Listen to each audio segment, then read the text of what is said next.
Major bulletins at that time. I'm Sandra Ezekwesili. You're still listening to Hard Facts on 99.3 Nigeria Info. Whenever you hear the 5 p.m. news update, it's time for the big hard fact. From now until 6, let's dive deep into one big issue in Nigeria today. And today, let's look at an idea that some of the country's political leaders and social commentators have suggested as a way to save money. Scrapping the Senate. We're talking about the idea of moving from a bicameral legislature to a unicameral one.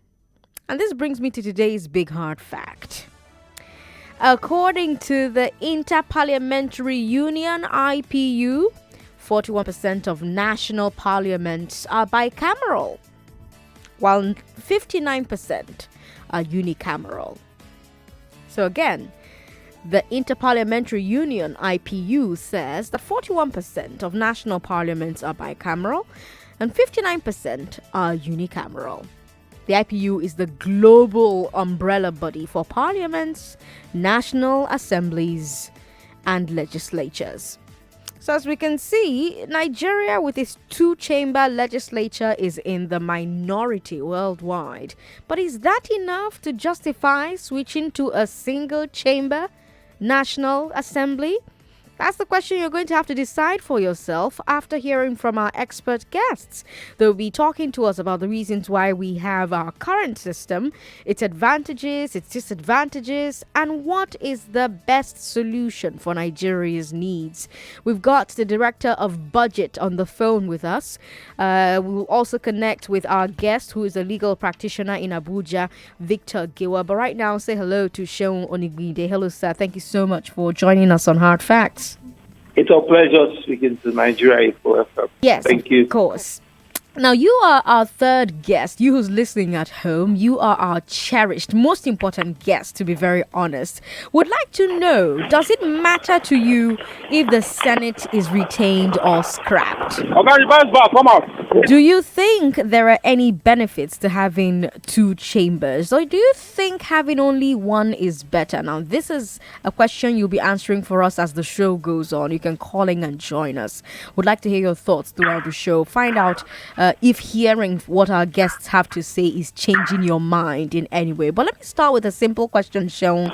Why does our National Assembly have two chambers? What are the reasons why we adopted a bicameral system instead of unicameral?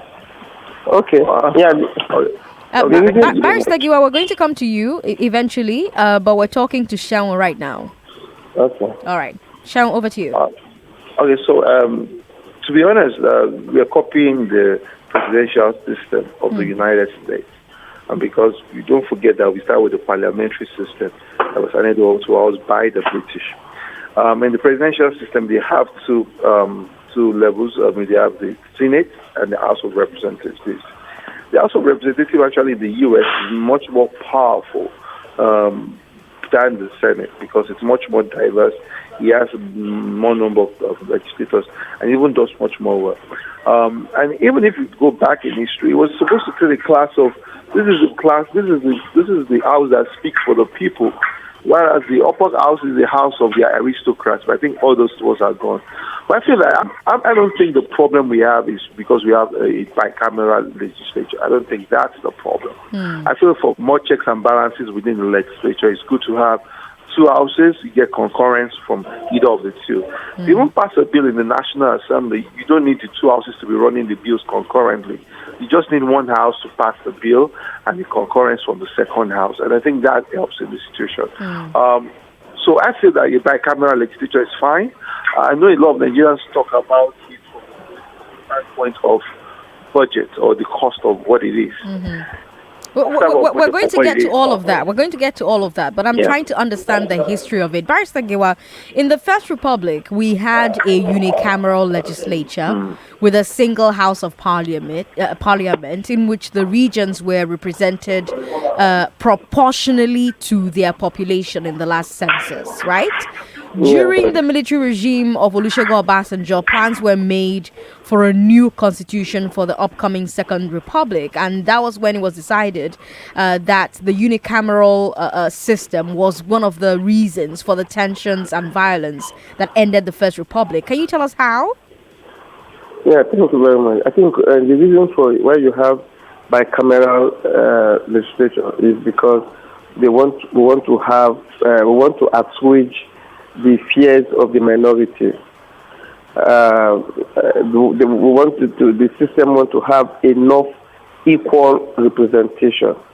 Now, if you look at it in the Senate, we have 109 senators and 360 House of Representatives. So what that means is that if you are going to represent each constituency or each ethnic group by their senators, you will just have 109. If you look at Nigeria, for example, we have over 245 ethnic groups, and you have 109 senators.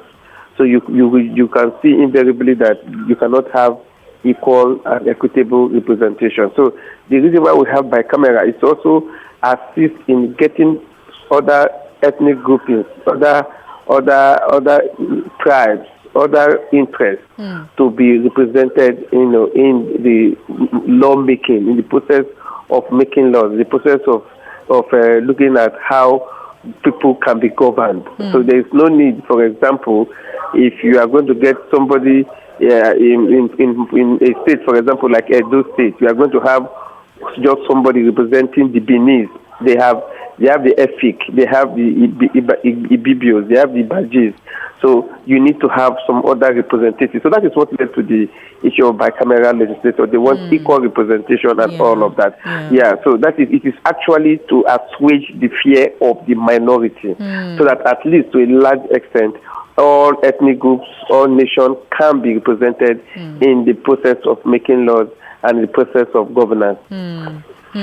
So what we have now is a situation where anything that passes as law must have the general support of over half the states, regardless of size.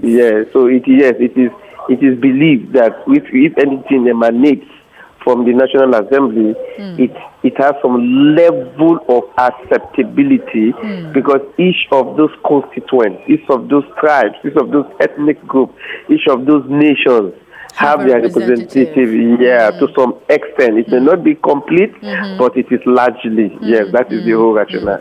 All right, so let's come to the political reasons. Let's talk about that first. And I'm going to come to you, Sean, with this one. In the Senate, every state is equally represented by 3 senators.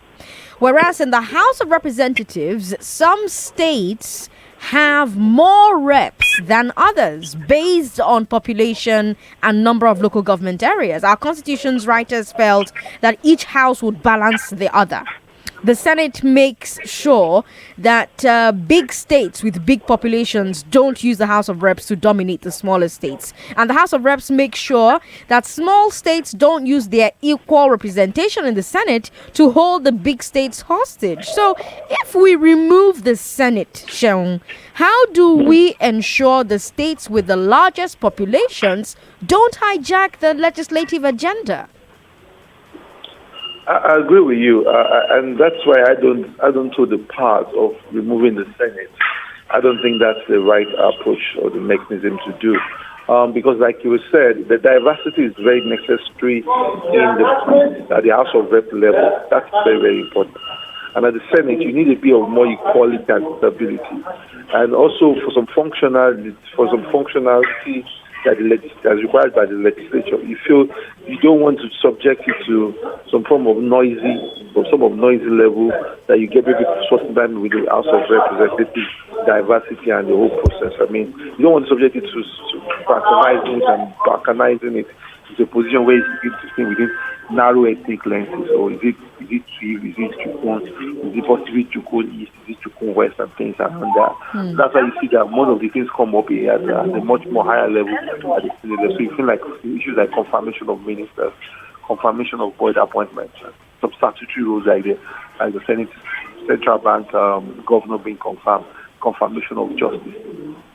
and even the Inspector General, Police. the EFD chairman, substantive like that. It's always limited to the Senate, so that the extreme bias does not filter into. So that's why I believe we need to keep the Senate. I support that. I don't believe that the whole process. Yeah, they should scrap it. It should be it should be a place for the upper.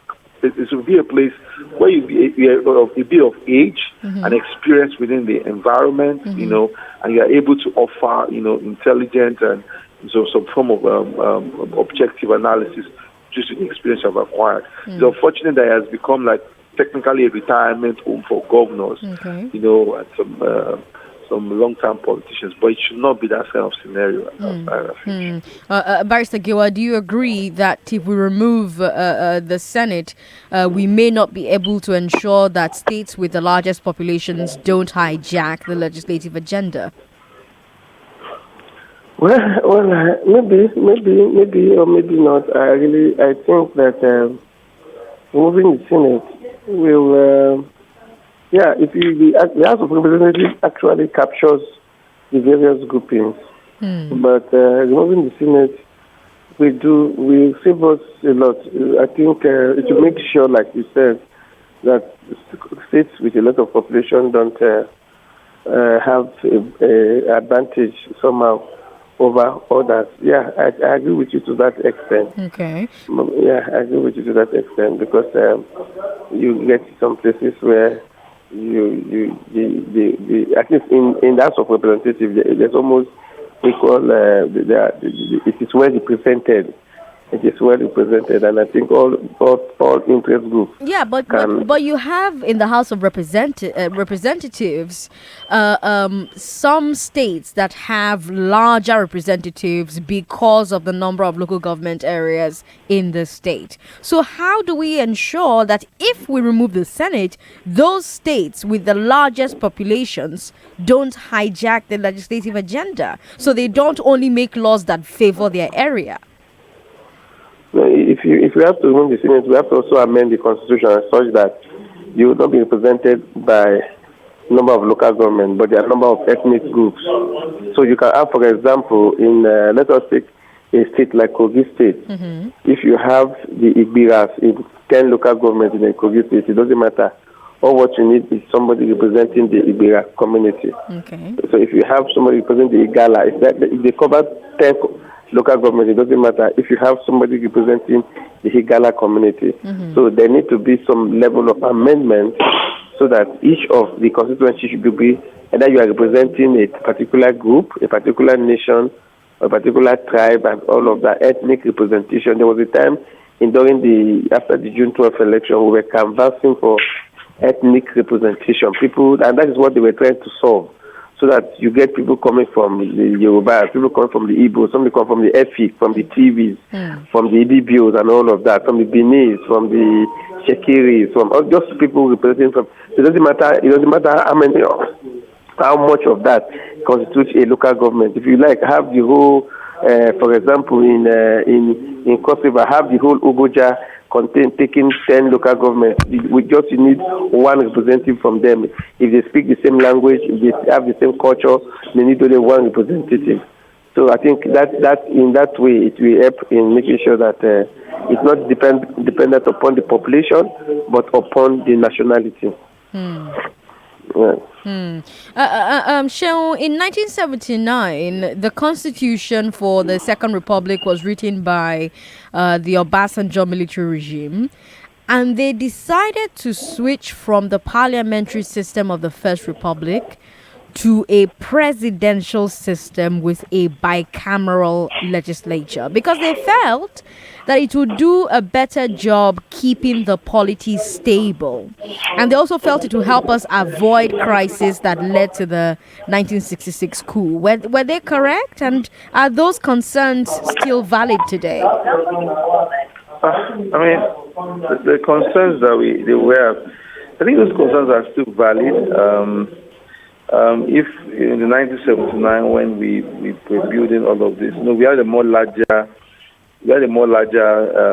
House of Reps in the 1979 than what we have right now. Because there were over 500 people that were in the House of Reps, and then the challenge is, I like your belief. The challenge is not. It's we have. There's no. I don't know how much we're trying to. We have to balkanize Nigeria to be able to say we're going to be able to take care of every single interest. Okay. Areas like in the north central of Nigeria are even much more divided than we think. Than even some homogeneous places like maybe Yoruba or places like maybe even in the corners. But we have places like that could be like coming from inch to inch, and you're defending different ethnic with a different language. Okay. But I think under the current structure that we have right in the House of Reps, it represents that, it protects that. It protects the minority, it protects the majority. The Senate gives an equal level of balance and a bit of maturity for able to have much more stronger debate and stronger engagement. I think it's better we keep that. We can talk about the economics later, about what's the economics of all of this. It's all there. But I think why we are having this argument at the beginning, at the point is an economic argument. That's why Nigerians are agitated today. Why do we even have to keep the Senate? And there are countries that have advocated for abolishment of the Senate, abolishment of the Senate. We have Senegal. We have countries even Italy recently even reduced drastically the number of member of parliament. So people are also coming to that play. But in those kind of spaces, there are more wider conversation on transparency and accountability. Technically, what we don't get as Nigerians here. I'm staying on the politics of it first, so that by the time we start to engage with the listener, they can make an informed decision about whether the unicameral way is better for us as Nigerians, or if we should stick with the bicameral system. That's why I'm asking about all of these historical contexts. So, for instance, any change to the composition of the National Assembly will need a constitutional amendment, which needs both chambers of the National Assembly to vote for it with a 2/3 majority. Do you see the Senate voting to abolish itself? Do you think senators would vote themselves out of a job? That's a joke. That would be a joke. I don't see that. I don't see the heat of Nigeria's fiscal crunch. I will put it that way, because the Nigerian government is desperately looking for revenue to be able to actually survive. But we look at recurrent expenditure. Nobody's cutting back, so nobody's feeling the heat to say, we can't even get money to the Senate or getting money to the House of Reps. So I don't think they would, in any interest, there's any interest within the system itself. I don't think there's any interest to be able to say we can go ahead with the Senate. I don't think so. So I don't think it's something that will go ahead in the constitutional amendment. Interestingly, the constitutional amendment starts with the National Assembly before it goes down to the state and comes back to the National Assembly, and you finally pass and go to the presidency. There has to be some upheaval. And some huge discontent within the politics to say we need to abolish the Senate. And I think there has to be it has to be an economic argument, it has to be a rational argument, and it has to even be a performance argument. When all of this is put in play, that's when you can say there will be enough pressure from within. But it's not something that will go down easily. I don't think so.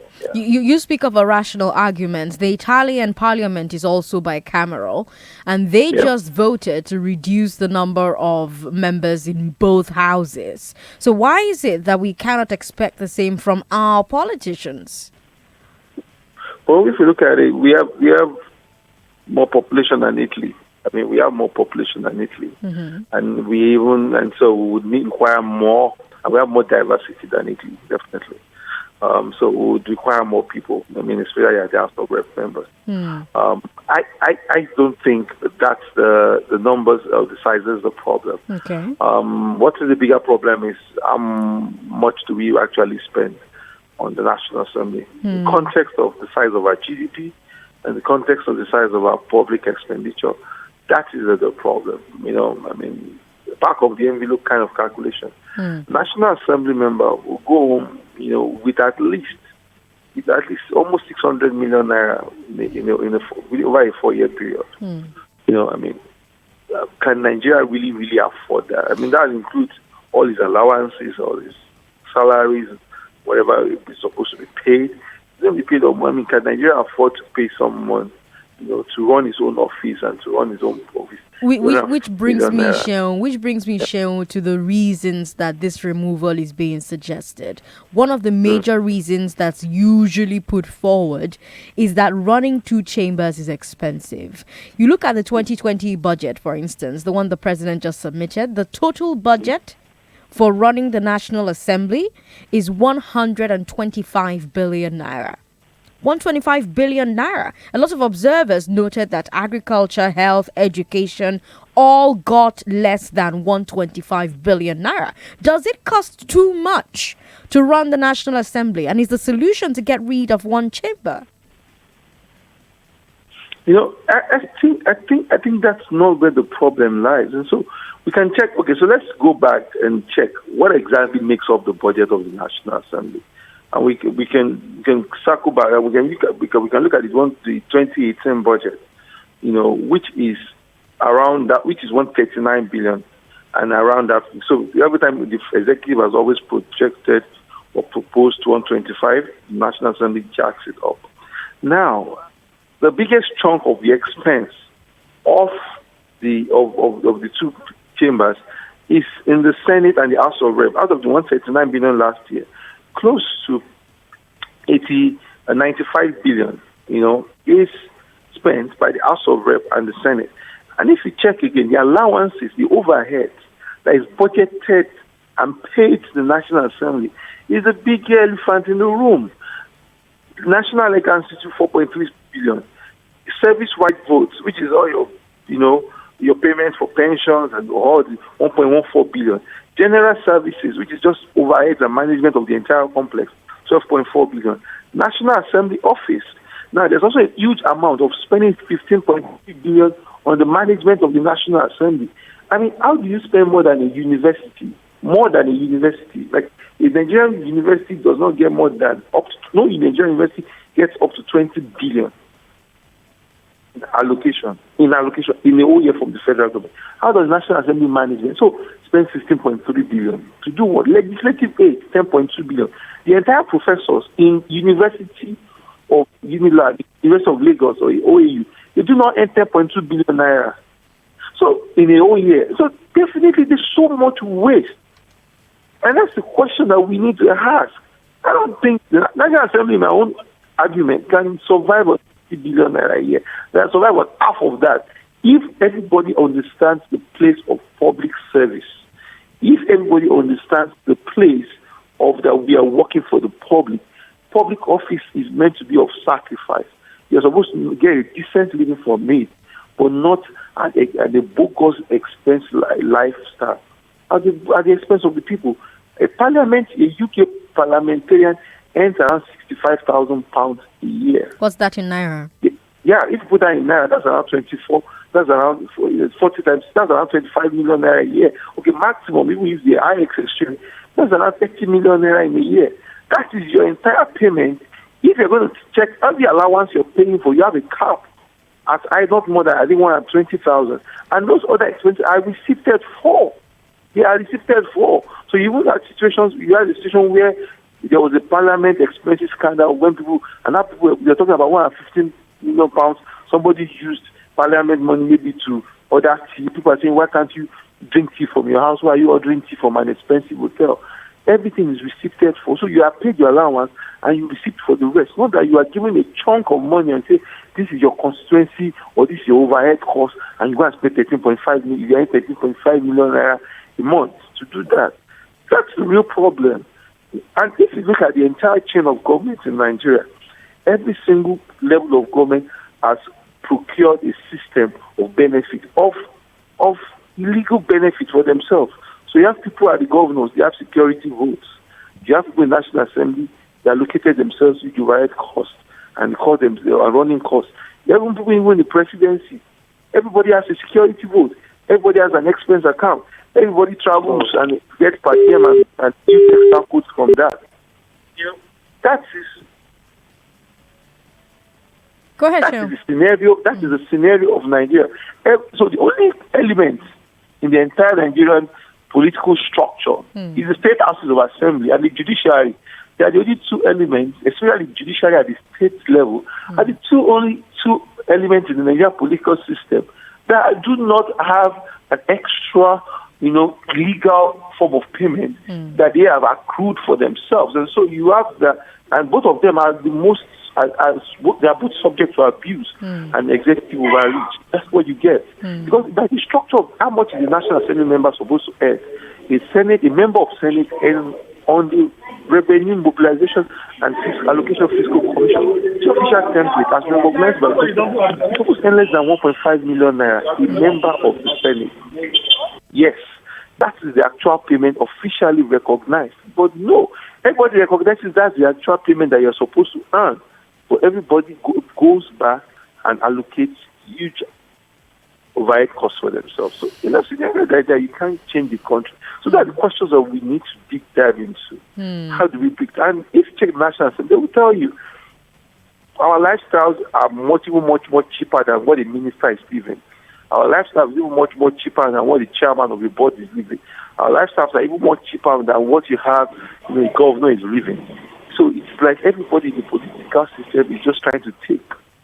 And if you're going to take through the official means, the system has constrained you to what is so small, relatively small, so you create an outlet for yourself. So, that's the reality of Nigeria of today. And I feel that the correction, actually, and I'm happy that we always put a lot of beam on the National Assembly, because the highest organ of accountability that we have in government is the National Assembly. Every element of government is accountable to the National Assembly. But they say he who must come with equity must also come with clean hands.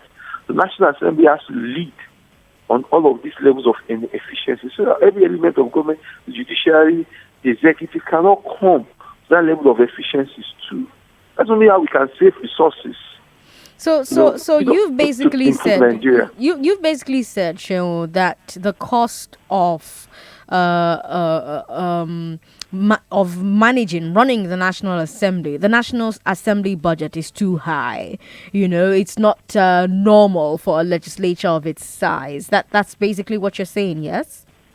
Yes, that's what I'm saying. Okay, yeah. so some analysts have said, Shehu, that a better benchmark would be the size of the total budget. So, for example, the U.S. Congress's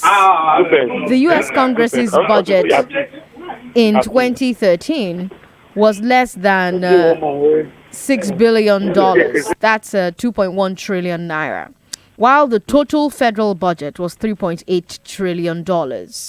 So, congressional budget was a fifth of 1%, while Nigeria's National Assembly budget is about 1%. 5 times the proportion of America's relative to budget size. That's what we have happening here. That's what I've heard a lot of analysts say. Now, if you're saying that this is simply too much when you compare it to other climes, what mechanisms or processes exist for scrutinizing how the National Assembly spends the money that it receives?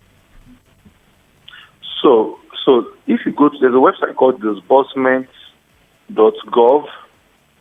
And it's a website built by the U.S. House of Reps, the House of Representatives in the U.S. And you will see it's for the Congress, and you would see how much each member of Parliament is receipted, how much each member receipts and says this is how much I'm charging for this aid working for me. In the U.S., an aid does not all the aids permanently work with the member of Parliament. The Parliament charges for the time, number of hours, the aid clocks for him. So you have aides who are just roving and supporting different elements of the Parliament. We will tell you that one of the most paid people, it was a debate in the U.S. Within the new Alexander Ocasio-Cortez that they want to pay their own aides and even their interns. They want to pay them more. But everybody understands that working with the Parliament in every democratic system is a form of experience, it's a form of service. I've seen a lot of great people who have, like Hillary Clinton, who interned in the U.S. Congress at a particular time. Because it's a form of prestige, it's a form of learning itself. But what you have in Nigeria is that we have 10.2 billion naira paid to members of the National Assembly aides, in a whole year. That's even higher than what professors are earning in a whole university. Okay. How does that happen? So those are the questions that we have to come across and ask ourselves.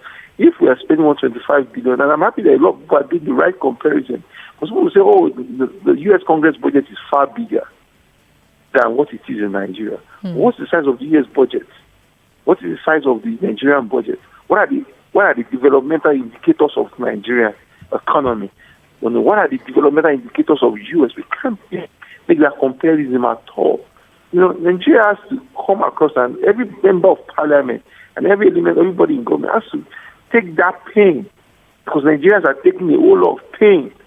And taking that pain means that the lifestyles and the amounts paid National Assembly members should be. When we say, oh, we are taking care of school fees, we're taking care of house rent, we're helping our members of our constituency, supporting them in X and Y. But the question is that we have created a system of dependencies on these people.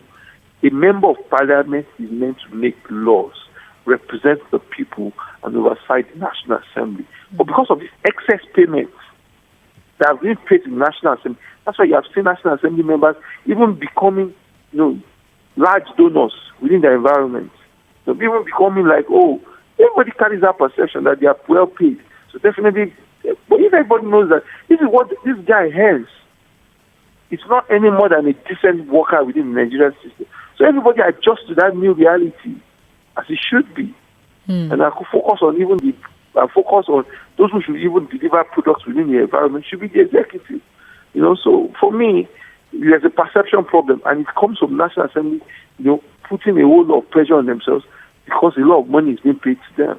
Okay. It's never going to work out for us as a country this way. All right. Yeah. Don't forget, of course, that you can join this conversation. We're streaming on Facebook and YouTube, Nigeria Info FM, and would like to know, does it matter to you if the Senate is retained or scrapped? With everything you've heard this evening, do you think there are any benefits of having two chambers, or do you think having only one is better?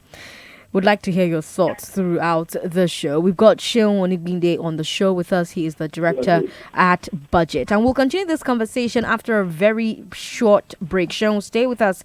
I'm Sandra Ezekwesili, and this is Hard Facts. Hard Facts. We'll be right back.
This is Hard Facts. We're back indeed on Hard Facts, and today we're having a conversation, an important conversation, about the possibility of moving from a bicameral legislature to a unicameral one. And I told you that according to the global umbrella for parliaments, national assemblies and legislatures, 41% of national parliaments are bicameral, while 59% are unicameral. So the Nigerian situation, it's two-chamber situation. The two-chamber legislature is in the minority worldwide, 41%. Majority are unicameral. But is that enough to justify switching to a single chamber National Assembly? That's the question you're going to have to decide for yourself. I've been talking to Sheon Onigwinde, who is the director at Budget. Budget is a data organization. They're into big data, they're into big numbers, they are all about governance, and this is their bread and butter, talking about things like this. And that's why we have their director on the show with us today. We've created a backdrop for you. We've built enough context for you. We started with why our National Assembly has two chambers. We shared the history of how we started from the First Republic with a unicameral legislature, which led to a lot of problems, and so we had to adopt the bicameral legislature. And then I asked a very important question of Sheon. I told him if he thought that the Senate would vote themselves out of a job. Do you see the Senate voting to abolish itself? Because any change to the composition of the National Assembly will need a constitutional amendment, which needs both chambers of the National Assembly to vote for it with a two-thirds majority. So do you see that happening? That's a question you will answer when you give me a call. Does it matter to you if the Senate is retained or scrapped? Do you think there are any benefits to having two chambers? Or do you think having only one is better? 012770993, 012771993, 012772993, and 012773993. 012770993 is the number for our female callers. Now, Sheon, I have to ask you, before we speak with Austin, I have to ask, Nigeria has a revenue problem. If we had a better revenue to GDP ratio than we currently do, would we even be discussing the cost of the Senate? Hello, Sheon. Hello. Hello. Can you hear me? Yes. Did you hear what I said? Yeah, I heard you. To be very honest with you, I don't think it's just about revenue. I think it's about our approach to public treasury. I mean, as a people and as in terms of political leadership. If you decide to take up a job in government, something I did recently that I resigned from, it's from a position of sacrifice. That's the only reason why you took up the job. It's not an opportunity to amass wealth or opportunity to accumulate resources. Because public resources should be treated like a sacred element. You should, respect it. That this is a contribution of the collective and should be used for the lifting of the majority. But we did the opposite in Nigeria, and then I think that's where we see all this all happen. Everybody wants to appropriate public resources for their own private use and at their own discretion. I mean, the same people who have member of National Assembly paying their school fees, same people who have the National Assembly fixing, paying for some form of service. You can actually equalize those opportunities for everybody. Everybody should be able to go to a decent school. And everybody should be able to have access to a quality healthcare system. Everybody should be able to have quality access into loans and to access to credit. I mean, that's the only way we are going to be able to create a sustainable Nigeria. But when we are able to pay so much, the political leaders, I mean, at the end of the day, everybody is just appropriating public resources as they like in any discretionary element. Then how do we ever get enough? Nigeria doesn't have enough revenue. It's standard. It's clear. I mean, and in fact, what we have right now, around 7%, is extremely shameful. But it is not just about wanting more. How efficient are we with the little we have? Look at the situation. Before we based Nigeria's revenue, and this whole revenue to GDP went very low. We had a lot of money in 2011, 12, 13, 14, where oil prices were above $100 per barrel, and where we were turning up billions of trillions of naira. Even if you put them in dollar terms, don't forget that the exchange rate was much more stronger. It was much more higher. But before we knew it, everything was lost. So technically, we have to ask hard questions. And this one is not just about... It's not just about the GDP. For more revenue. All more right. efficient about the systems we have. Let's talk to Austin now. Austin is in Lekki. Hello, Austin. Good evening, Sandra. Good evening. Welcome. And good evening to your guest. Nice analysis. God bless you. Bless you as well. my beloved sister, it's not possible for the House of Assemblies to, to enact a law that will chase them out of work. It is never going to be possible. When you look at the kind of political parties, politicians who have on ground, it's not going to be possible. Rather, the masses there should be a kind of a mass protest that they should cut down their running costs. If they can be able to cut down their running costs and let it be stipulated one by one, let us know how much they are collecting. If not, these people will continue to make this nation and will continue to go in this kind of penury and anguish. It's not helping us. I don't think that these so-called senators and House of Reps or even state assemblies are ready to bend low to be out of work, because this is where they are eating. The anything more of this, they cannot be able to do it. You will see, they will keep on pushing. At the end of the day, the bill will not see the light of the day. Thank you and God bless you. All right, Austin, thanks for calling. We've got Alex who says the entire Nigerian system is based on laziness. Alex, what do you mean? Okay, so what I'm saying is that the whole Nigerian system was set up to be lazy.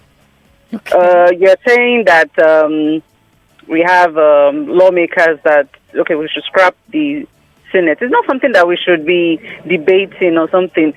We don't have money to do a lot of things. These people are earning far so much. They are doing nothing, because I'm not really seeing the difference between them being there and not being there. So what are we talking about, I hear these things all the time, and I'm like, what are we doing? So, okay, let's just continue with some people make so much money, and we're just looking at them. If you protest about it, we just talk about it, talk, and nothing happens. So, what are we doing? What are we doing? Alex says. Alex, thanks for calling us. We've got Moses in Berger who says that without the Senate, Nigerians can be self-centered. What do you mean, Moses? What do you mean we can be self-centered? When there is not a good representative to represent all corners. Okay. The few that have themselves there, they will be so selfish to the others. Okay. But the only thing I know is that they then ban the governors from contesting senatorial seats. Okay. By banning the governors, at least the new fresh people that will take position, you cut down their salary or whatever they are benefiting. Who is going to cut it? The problem is, who's going to cut it for them, Moses? They are the ones who have to decide and cut it. They pass the law if they are serious. If Nigerian pressurize them, they will pass a law that will cut down their expenses. Okay. Their expenses what we are spending on them. You're a Nigerian. Are you serious about getting them to cut down their expenses? One person in three cannot.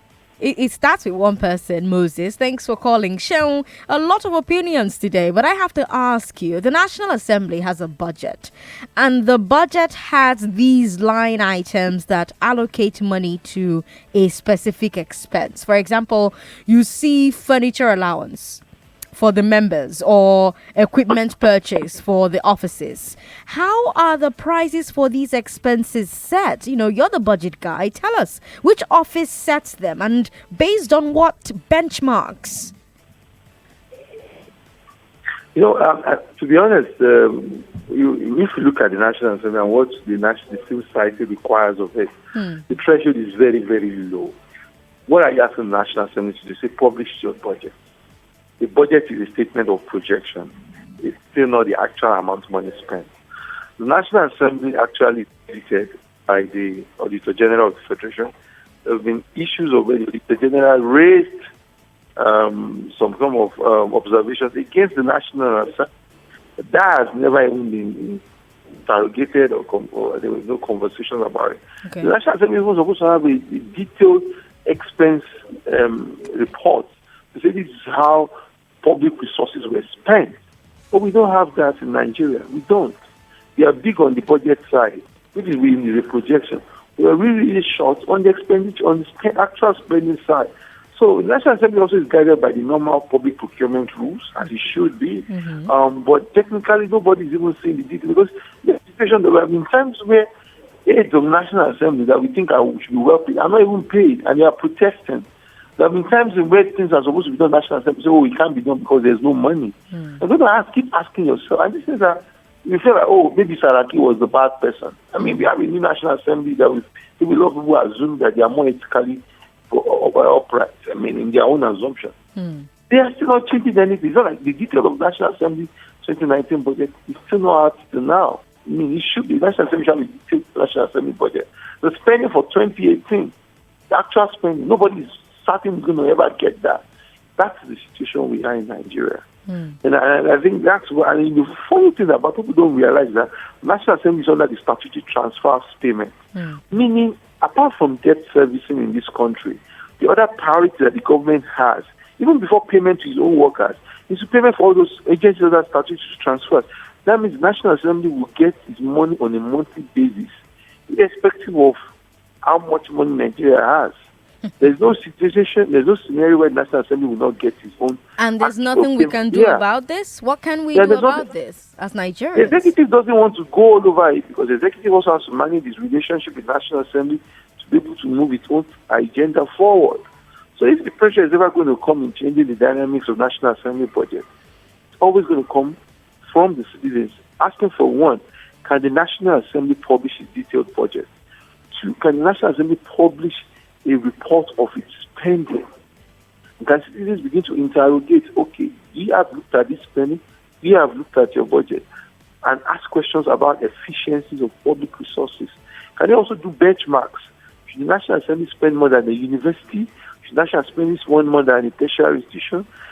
You know, be able to do all those benchmarks. National Assembly, the judicial system has a budget of around 100 billion naira. But don't forget the judicial system has appeal courts, has federal high courts, has the Supreme Court. All of that is captured in a budget of 100 billion naira. The National Assembly has their own office in Abuja, 2 wings, and has a staff of serving 469 members. So I'm assuming that 10 staff or 10 staff are serving each member of the National Assembly. So let's assume that there are 5,000 staff.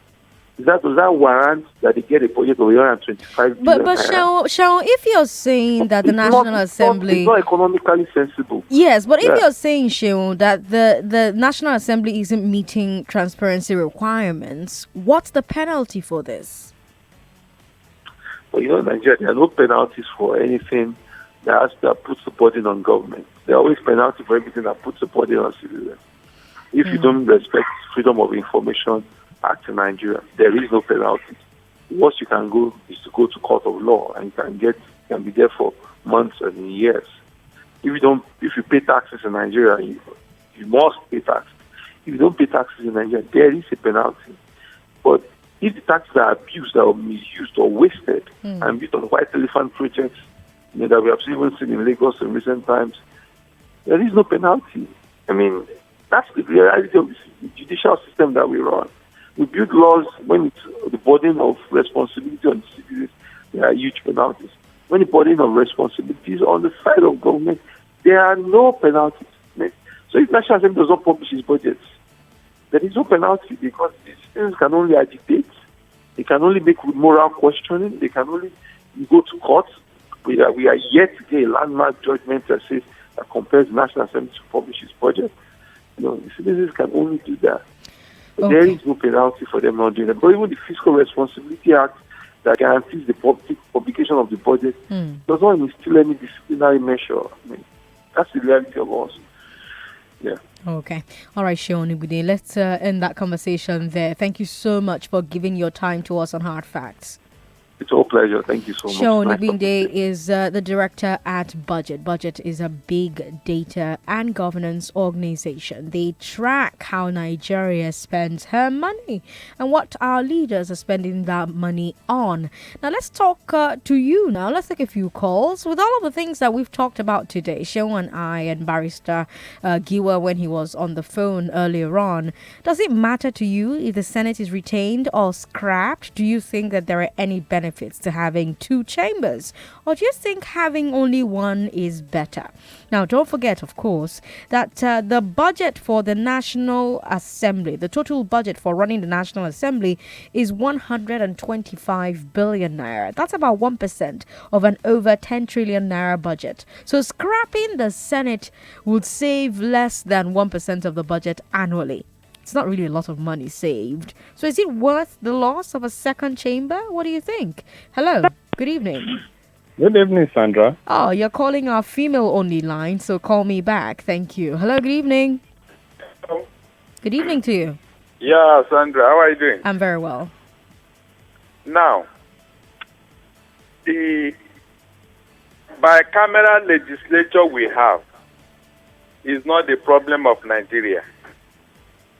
At least from the budget you read out, these people are now consuming our money. The recklessness at the executive level is the problem of Nigeria. The National Assembly does not put their hands in our public treasury. They have their own budget. They operate within their own budget. Somebody gives them their own allocations. Then who is that person that is controlling the purse of Nigeria? Our common purse. Who is controlling it? That is the problem of Nigeria, for God's sake. This propaganda against the National Assembly, when will it stop? How many of National Assembly members have gone on medical trip abroad and spent almost 1 year there? Well, actually, the National Assembly controls the purse. It's money that they approve that the government can use. There is on paper. It's on paper. But what they spent that nobody approved. Aren't most Sandra, laws on paper? Were you not in this country when somebody was paid secretly without appropriation? And it was Saraki's Senate that discovered that over 5 trillion has been paid out already. Was it not in this country? Darlington, let me talk to Abejo, who's in Surulere. He says he supports the scrapping of the Senate. Darlington, Abejo, why?